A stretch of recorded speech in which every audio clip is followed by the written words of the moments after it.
പശു നമ്മൾ രാവിലെ കൊണ്ട് അവിടെ അതിർത്തിയിൽ കെട്ടിയിട്ടുണ്ടായിരുന്നു. അവിടുന്ന് 2 പ്രാവശ്യം കെട്ടിയിടും. 2 പ്രാവശ്യം മാറ്റിക്കിട്ട് 3ാമത് ചെല്ലുമ്പോൾ ഒരു പശു ഇല്ല, കയറ് പൊട്ടിച്ചു. അപ്പോൾ പെങ്ങളായിരുന്നു പോയത്. പെങ്ങൾ എന്നെ വിളിച്ചു പറഞ്ഞു. ഞാൻ അന്നത്തെ ദിവസം ഫുള്ള് തപ്പി നടന്നിരുന്നു കഴിഞ്ഞിട്ട് പിന്നെ ഞങ്ങൾ രാത്രി വീട്ടിൽ പോകുന്നു. ഫോറസ്റ്റിൽ വിവരം അറിയിച്ചിരുന്നു.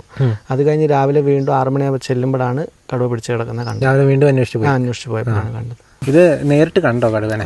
നേരിട്ട് കണ്ടു. പശുവിൻ്റെ അടുത്ത് തന്നെ നിന്ന് കടിച്ചു പറിക്കുന്നത് കണ്ടിട്ടാണ് ഞാൻ തിരിച്ചോടിയത്. ഇപ്പം മരിച്ച പ്രജീഷ് എന്ന് പറഞ്ഞ ആളുണ്ടല്ലോ, ഞങ്ങൾ 2 പേരും ക്ഷീര കർഷകരാണ്. പുല്ല് വെട്ടാനും എല്ലാത്തിനും ഒരുമിച്ച് പോയിക്കൊണ്ടിരുന്നത്. എൻ്റെ വീട്ടിൽ എന്ത് പ്രശ്നം വന്നാലും ആദ്യം എത്തുന്ന പ്രജീഷാണ്. അതിന് പിന്നെ പശുവിനെ നോക്കാനൊന്നും ആരില്ലാത്തതുകൊണ്ട്, കറക്കാനൊന്നും ആരില്ലാത്തതുകൊണ്ട് കറന്നിട്ടിരുന്ന പശുവായിരുന്നു അന്നൊക്കെ ഉള്ളത്. അതുങ്ങളെയൊക്കെ കൊടുത്തു.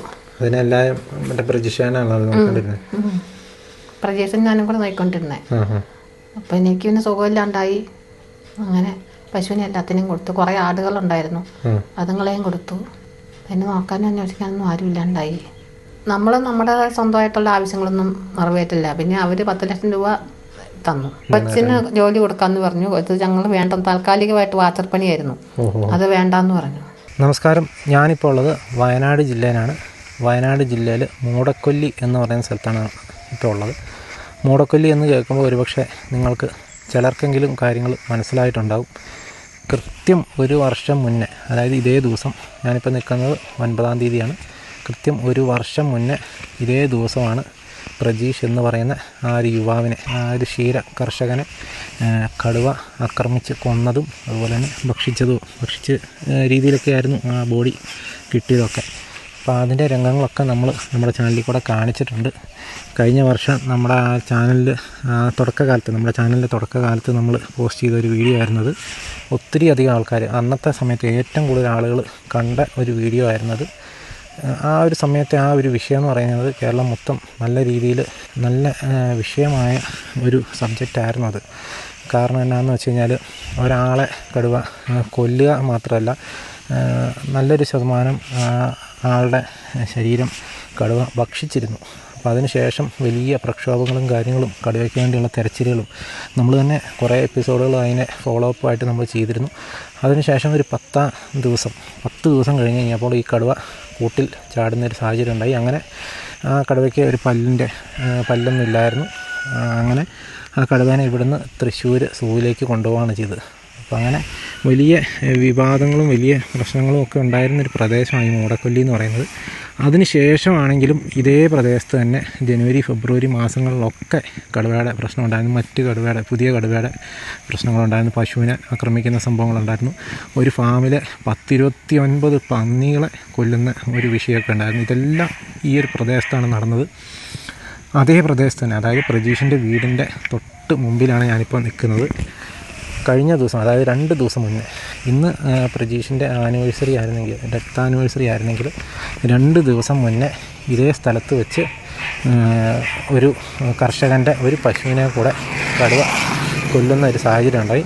ആ ഒരു കർഷകൻ പക്ഷേ കടുവ പിടിച്ചത് ഫോറസ്റ്റിൻ്റെ സ്ഥലത്തു നിന്നാണ്, കാട്ടിൽ മേയാൻ വിട്ടപ്പോഴാണ്. പക്ഷേ അധികം ദൂരമൊന്നുമില്ല, ജനങ്ങൾ താമസിക്കുന്ന ഏരിയയിൽ നിന്ന് ഒരു 10-50 മീറ്റർ ഉള്ളിലേക്ക് മാറിയിട്ടുള്ള സ്ഥലത്താണ്. പക്ഷേ ഫോറസ്റ്റിലാണ് സംഭവം നടന്നത്. അതുകൊണ്ട് നമുക്ക് കാട്ടിലേക്ക് കയറാനോ ചിത്രങ്ങൾ പകർത്താനൊന്നും സാധിക്കില്ല. പക്ഷേ ആ ഒരു കർഷകൻ്റെ കയ്യിൽ അതിൻ്റെ വിഷ്വൽസ് ഉണ്ടെന്നാണ് പറയുന്നത്. നമ്മൾ അതേതായാലും ഇതിൻ്റെ അകത്തോടെ കാണിക്കുന്നതായിരിക്കും.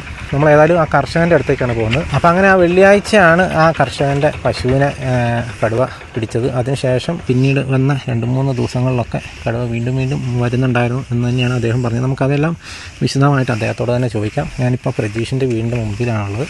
നമുക്ക് അവിടെ ചെന്ന് ആ ഒരു പശുവിനെ, ആ ഒരു കർഷകൻ്റെ പശുവിനെയാണ് പിടിച്ചത്. അപ്പോൾ ആ കർഷകനെ നമുക്ക് നേരിട്ട് കാണാം. അതുപോലെ തന്നെ പ്രജീഷിൻ്റെ വീട്ടുകാരെ ഒന്ന് കാണാൻ പറ്റുമെന്ന് നമുക്ക് ശ്രമിക്കാം, അറിയത്തില്ല.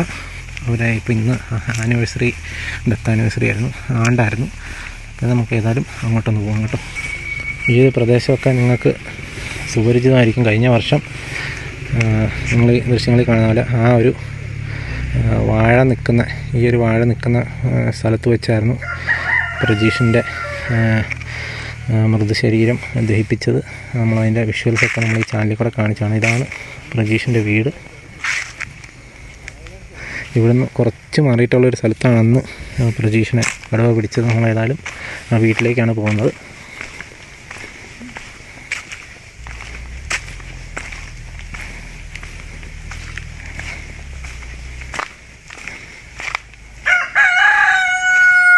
ഇതാണ് ഞാൻ പറഞ്ഞ ആ ഒരു കർഷകൻ. എന്നാണ് ഈ സംഭവം നടന്നത്? നമ്മുടെ പശുവിനെ പിടിച്ചതാ. പശുവിനെ പിടിച്ചത് വെള്ളിയാഴ്ച അല്ലേ? പേരെങ്ങനെയാണ്? അനൂപ്. വെള്ളിയാഴ്ച എത്ര മണിയായപ്പോഴാണ് സംഭവം അറിഞ്ഞത്? വെള്ളിയാഴ്ച പശു നമ്മൾ രാവിലെ കൊണ്ട് അവിടെ അതിർത്തിയിൽ കെട്ടിയിട്ടുണ്ടായിരുന്നു. അവിടുന്ന് 2 പ്രാവശ്യം വനാതിർത്തി കെട്ടിയിടും. 2 പ്രാവശ്യം മാറ്റിക്കിട്ട് മൂന്നാമത് ചെല്ലുമ്പോൾ ഒരു പശു ഇല്ല, കയറ് പൊട്ടിച്ചു. അപ്പോൾ പെങ്ങളായിരുന്നു പോയത്. പെങ്ങൾ എന്നെ വിളിച്ചു പറഞ്ഞു. ഞാൻ CCയിലൊരു ജോലി ആവശ്യത്തിന് പോയതായിരുന്നു. അവിടെ തിരിച്ചു വന്ന് വീട്ടിൽ വന്ന് നോക്കുമ്പോൾ കണ്ടില്ല, പശുവിനെ കണ്ടില്ല. അന്നത്തെ ദിവസം ഫുള്ള് തപ്പി നടന്നിരുന്നു കഴിഞ്ഞിട്ട് പിന്നെ ഞങ്ങൾ രാത്രി വീട്ടിൽ പോന്നു. ഫോറസ്റ്റിൽ വിവരം അറിയിച്ചിരുന്നു. അത് കഴിഞ്ഞ് രാവിലെ വീണ്ടും 6 മണിയാകുമ്പോൾ ചെല്ലുമ്പോഴാണ് കടുവ പിടിച്ച് കിടക്കുന്നത് കണ്ടത്. രാവിലെ വീണ്ടും അന്വേഷിച്ചു പോയപ്പോഴാണ് കണ്ടത്. എവിടെയായിട്ടാ പശുവിൻ്റെ ബോഡി ഉണ്ടായിരുന്നത്?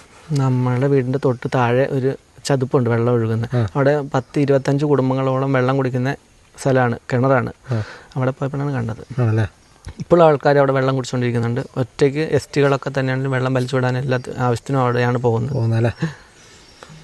അപ്പോൾ ഈ പശു എങ്ങനെ, എത്ര പ്രായമുള്ള പശുവായിരുന്നു? 4 വയസ്സ്. 4 വയസ്സല്ലേ? 6 മാസം ചെനയുണ്ട്, കറക്കുന്നുണ്ടായിരുന്നു. അപ്പോൾ എന്താ ഫോറസ്റ്റുകാരെ അറിയിച്ചപ്പോൾ ഫോറസ്റ്റുകാർ വന്നു, അപ്പം തന്നെ വന്നു. അവർ എല്ലാം ചെയ്തിട്ടുണ്ട്. പക്ഷേ എന്താ പറയുക, എന്തെങ്കിലും സഹായം ചെയ്യാമെന്ന് പറഞ്ഞു. പിന്നെ അവരെ നമ്മൾ കണ്ടിട്ടില്ല, വീട്ടിലേക്ക് വന്നു, ആരും വന്നിട്ടില്ല. അവർ വരുന്നത് ക്യാമറ വെക്കുന്നു, അവരുടെ ഭാഗം ക്ലിയർ ആക്കി പോകുന്നു. നമ്മളാരും അങ്ങോട്ടേക്ക് കയറ്റുന്നില്ല, കാണിക്കുന്നില്ല. ഇന്നലെയൊക്കെ ഞങ്ങൾ പേടിച്ചിട്ടാണ് വീട്ടിൽ കഴിഞ്ഞത്. കടുവൻ്റെ ഭയങ്കര ഒച്ചപ്പാടും ബഹളമാണ് ഉണ്ട്. പശുവിനെ ഞാൻ സ്വന്തം പോയി നോക്കുമ്പോൾ പശുവിനെ വലിച്ചുകൊണ്ട് പോയിട്ടുണ്ട്. അവിടുന്ന് വലിച്ച് വേറെ ഇപ്പുറത്തേക്ക് മാറ്റിയിട്ടുകൊണ്ടിരിക്കുകയാണ്. ഇവരോടുള്ള ഒരു വിശ്വാസം, ഇവർ നമ്മൾക്ക് സംരക്ഷണം തരുമെന്ന് പറഞ്ഞുകൊണ്ട് മാത്രമാണ് നമ്മൾ പശുവിനെ മറവ് ചെയ്യാണ്ട് തിരിച്ചു പോകുന്നത്. പക്ഷെ അവർ കടുവേനെ സംരക്ഷിച്ചുകൊണ്ടിരിക്കുകയാണ്. ഇപ്പോഴും തീറ്റ കൊടുത്ത്, എൻ്റെ പശുവിനെ അവർ കടുവയ്ക്ക് തീറ്റ കൊടുത്തു. വനാതിർത്തിയിലാണല്ലോ കെട്ടിയിട്ട്. കടുവേനെ കണ്ടപ്പോൾ ആയിരിക്കും എന്ന് തോന്നുന്നു. എങ്ങനെ സംഭവിച്ചു എന്ന് അറിയില്ല. ഇൻഷുറൻസ് ഉണ്ടായിരുന്നു? ഇൻഷുറൻസ് ഉണ്ടല്ലേ? അത് കിട്ടുമോ? എങ്ങനെ? അത് ഡോക്ടർ വന്നെല്ലാം ചെയ്തിട്ടുണ്ട്. ഇനി എങ്ങനെയാണെന്ന് അറിയില്ല. ആണല്ലേ? ഇപ്പോൾ പ്രജീഷ് മരിച്ചിട്ട് ഇപ്പോൾ 1 വർഷം. കറക്റ്റ് 1 വർഷം. 9 തീയതിയല്ലേ? ഇന്ന് 1 വർഷം അല്ലേ? 1 വർഷം. അപ്പോൾ അതിന് 2 ദിവസം മുന്നെയാണ് ഈ സംഭവം നടക്കുന്നത്. അപ്പം നമ്മളിപ്പോൾ ഉള്ളത് പ്രജീഷിൻ്റെ വീടിൻ്റെ മുമ്പിലാണ് കേട്ടോ. ഈ കാണുന്നതാണ് പ്രജീഷിൻ്റെ വീട്. നമുക്ക് പ്രജീഷിൻ്റെ അമ്മയോട് തന്നെ കുറച്ച് കാര്യങ്ങൾ ചോദിക്കാം.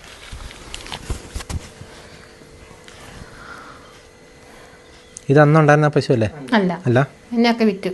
ഇതൊരു ചെറിയ കിടാവ. അതിന് പിന്നെ പശുവിനെ നോക്കാനൊന്നും ആരില്ലാത്തതുകൊണ്ട്, കറക്കാനൊന്നും ആരില്ലാത്തതുകൊണ്ട് കറന്നിട്ടിരുന്ന പശുവായിരുന്നു അന്നൊക്കെ ഉള്ളത്. അതുങ്ങളെയൊക്കെ കൊടുത്തു. അതിനെല്ലാം പ്രജേഷൻ ഞാനും കൂടെ നോക്കിക്കൊണ്ടിരുന്നേ. അപ്പം എനിക്ക് പിന്നെ സുഖമില്ലാണ്ടായി. അങ്ങനെ പശുവിനെ എല്ലാത്തിനും കൊടുത്തു. കുറേ ആടുകളുണ്ടായിരുന്നു, അതുങ്ങളെയും കൊടുത്തു. പിന്നെ നോക്കാനും അന്വേഷിക്കാനൊന്നും ആരും ഇല്ലാണ്ടായി. അങ്ങനെ പിന്നെ 1 വർഷമായില്ലേ? 1 വർഷമായി.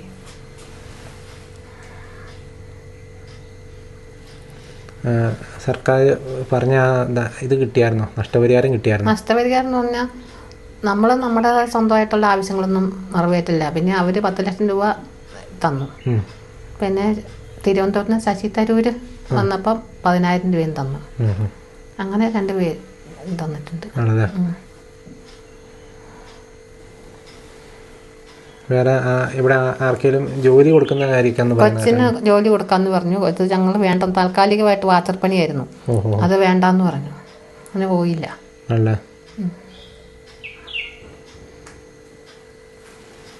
ഇപ്പം എങ്ങനെയാ ഇപ്പോൾ ഇവിടെ ആരാ ഇപ്പോൾ കൂട്ടിനൊക്കെ ഉള്ളത്? മൂത്ത മോനും മോളും ഉണ്ടല്ലേ? വാഗ്ദാനങ്ങൾ എന്ന് പറയുന്നത് നമ്മുടേതായിട്ടുള്ള കാര്യങ്ങളൊന്നും നമ്മൾ ആവശ്യപ്പെട്ടിട്ടില്ല. പിന്നെ പൊതുവായിട്ടുള്ള ഈ മതിലിന്റെ കാര്യം, മതില് ഒന്ന് കെട്ടിത്തരണം, മൃഗങ്ങളുടെ ശൈല്യം ഉണ്ടാകാണ്ടിരിക്കാൻ, അന്ന് അവരതൊക്കെ കേസ് വെച്ച് പോയി എല്ലാ കാര്യം. പിന്നെ ഈ റോഡിന്റെ കാര്യം, റോഡൊന്ന് നന്നാക്കി തരണം എന്ന് പറഞ്ഞു. അതും പറഞ്ഞതല്ലാണ്ട് ഇതുവരെ ഒന്നും അതിന് നടപടി എടുത്തില്ല. പിന്നെ സ്കൂളിന് ഒരു മതില്, ഒരു LP സ്കൂളുണ്ട് ഇവിടെ നാരായണപുരം, അതിന് ഒരു ഗേറ്റ്, ഇത് മതിലൊന്നുമില്ല. അപ്പോൾ എന്തെങ്കിലും മൃഗങ്ങൾ ഓടിയങ്ങ് ചെന്നാൽ ഒരു പിള്ളേരെ തട്ടിയിടാനാണെങ്കിൽ ഒരു തടസ്സമില്ല. അപ്പോൾ അതിന് ചെറിയ ഒരു മതിൽ കിട്ടിത്തന്നു. അതൊക്കെ ശരിയാക്കാമെന്നും പറഞ്ഞ് അന്ന് എല്ലാവരും പോയി. വന്നവരോടൊക്കെ പറഞ്ഞു, എല്ലാവരും ശരിയാക്കാന്നൊക്കെ പറഞ്ഞു പോയി. പിന്നെ അതേപ്പറ്റി ഒന്നും ഒരു നടപടി ഇതുവരെ ഉണ്ടായിട്ടില്ല. അങ്ങനെ പൊതുവായിട്ടുള്ള കാര്യം മാത്രമേ ഇവിടെ ആവശ്യപ്പെട്ടിട്ടുള്ളൂ. സ്വന്തം ആവശ്യം ഒന്നും ചോദിച്ചിട്ടില്ല. ഗണേശകുമാർ മന്ത്രി വന്നപ്പോൾ മാത്രം പറഞ്ഞ കാര്യം നിറവേറ്റി. ഇവിടുന്ന് ഇരുത്ത് തന്നെ ബസ് 2 ട്രിപ്പ് നമുക്ക് 8 മണിയുടെ 7 മണിയുടെ ഇല്ലേ, രാത്രി 7 മണിക്കും രാവിലെ 8 മണിക്ക് ആ 2 ട്രിപ്പ് ഇല്ലായിരുന്നു. അപ്പോൾ അത് സാറിനോട് പറഞ്ഞപ്പോൾ അപ്പോൾ തന്നെ ഇവിടെ തന്നെ ഇരുന്ന് വിളിച്ച് ശരിയാക്കി 2 ട്രിപ്പ് ബസ്സാക്കി തന്നു. അത് ആദ്യം കൊറോണ സമയത്ത് നിർത്തലാക്കി പോയത്, അല്ലെങ്കിൽ ഉണ്ടായിരുന്നു നേരത്തെ തൊട്ട് 8 ട്രിപ്പ് അങ്ങണ്ടായിരുന്നു. പിന്നെ അത് കുറച്ച് 6 ട്രിപ്പാക്കിയായിരുന്നു. അത് ശരിയാക്കി തന്നു. 8 ട്രിപ്പാക്കി. ആ ഒരു കാര്യം മാത്രം നിറവേറ്റി തന്നു.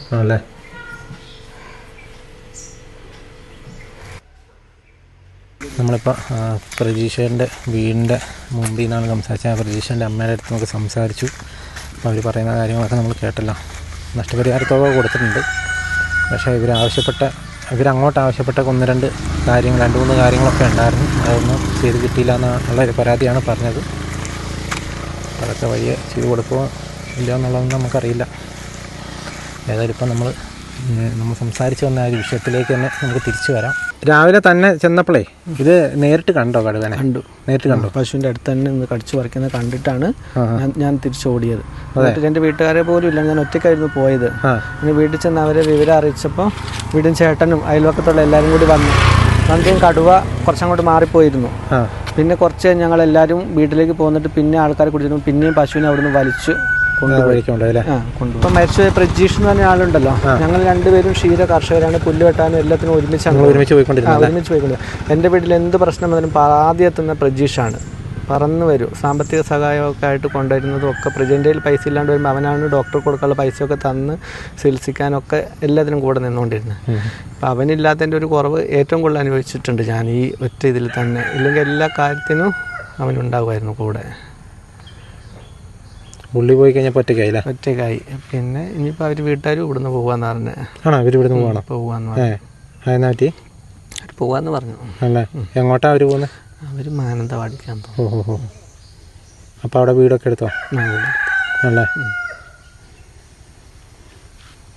ഇപ്പോൾ രജീഷിൻ്റെ വീട്ടുകാരിപ്പോൾ ഇവിടുന്ന് മാറി താമസിക്കാൻ പോകാമെന്നുള്ളതാണ് ഇപ്പോൾ നമ്മളടുത്ത് പറഞ്ഞ കാര്യം. എന്നെ ഇവിടെ നിൽക്കുന്നതിനും അങ്ങനെ ബുദ്ധിമുട്ടുണ്ട്. അവനില്ലാത്തൊരു ജീവിതം ഭയങ്കര ആലോചിക്കാൻ പറ്റുന്നില്ലല്ലോ. ഈ നാട്ടിലുള്ള എല്ലാവരുടെയും ആവശ്യങ്ങൾക്ക് ഞങ്ങൾ ചക്കായി എന്നാണ് വിളിക്കുന്നത്. ഓടിയെത്തുന്നവനായിരുന്നു. പുള്ളിയുടെ ഒരു ജീപ്പ് ഉണ്ടായിരുന്നല്ലോ, അത് ജീപ്പുണ്ട്, ഇവിടെ ഉണ്ട്. ഇവിടെ ഉണ്ടോ? എന്നാൽ ഇനിയിപ്പോൾ പശുവിനെ കിട്ടിയ സ്ഥലം ഒന്ന് കാണിച്ചാലോ. ഇതാണ് അനൂപ് എന്ന് പറഞ്ഞ ആ ഒരു ക്ഷീരകർഷകൻ്റെ വീട്. ഇതാണ് അദ്ദേഹത്തിൻ്റെ തൊഴുത്തും.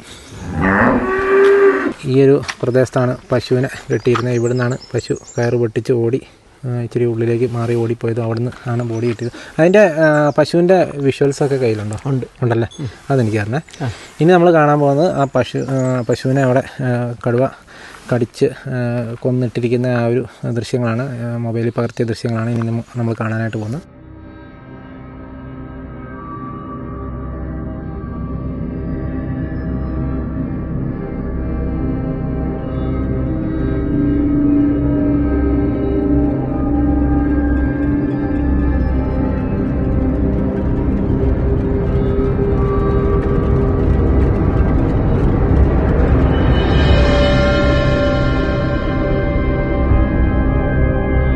അപ്പം നമ്മൾ ആ പശുവിൻ്റെ ദൃശ്യങ്ങൾ കണ്ടു, അവർ മൊബൈലിൽ പകർത്തിയ ആ ദൃശ്യങ്ങൾ കണ്ടു. അതുപോലെ തന്നെ നമ്മൾ ഈ സ്ഥലത്ത് വന്നു, പ്രജീഷ് ചേട്ടൻ്റെ വീട്ടിൽ പോയി നമ്മൾ അവിടുത്തെ അമ്മയോടൊക്കെ സംസാരിച്ചു. ഏതായാലും കൃത്യം ഒരു വർഷം ആയ ദിവസമാണ് ഇന്ന് 9-ാം തീയതി. അപ്പോൾ ഈ ഒരു വർഷം ആകുന്ന ആ സമയത്ത് തന്നെ വീണ്ടും ഈ ഒരു പ്രദേശത്ത് കടുവയുടെ പ്രശ്നം ഉണ്ടായത് ഈ പ്രദേശത്തുള്ള ആളുകൾക്ക് സത്യം പറഞ്ഞു കഴിഞ്ഞാൽ ഒരു വിഷമവും പേടിയെല്ലാം വന്നിരിക്കുകയാണ്. കാരണം കഴിഞ്ഞ വർഷം ഉണ്ടായ സംഭവ വികാസങ്ങളൊക്കെ എല്ലാവർക്കും അറിയാവുന്നതാണ്, എല്ലാവരും നേരിട്ട് കണ്ട ആളുകളാണ്. അപ്പോൾ വീണ്ടും ഈ വർഷം അത് തന്നെ തുടരുമെന്നുള്ളൊരു പേടിയാണ് ഇവിടെയുള്ള ആളുകൾക്കൊക്കെ ഉള്ളത്, പ്രത്യേകിച്ച് പശുവിനെ വളർത്തുന്ന ആളുകൾക്കൊക്കെ ഉള്ളത്. ഏതായാലും ഇത്രയൊക്കെയാണ് എനിക്ക് ഈ വീഡിയോയിലൂടെ കാണിക്കാനുള്ളത്. അപ്പോൾ വീണ്ടും മറ്റൊരു ദിവസം മറ്റൊരു എപ്പിസോഡുമായി വീണ്ടും കാണാം. Thank you.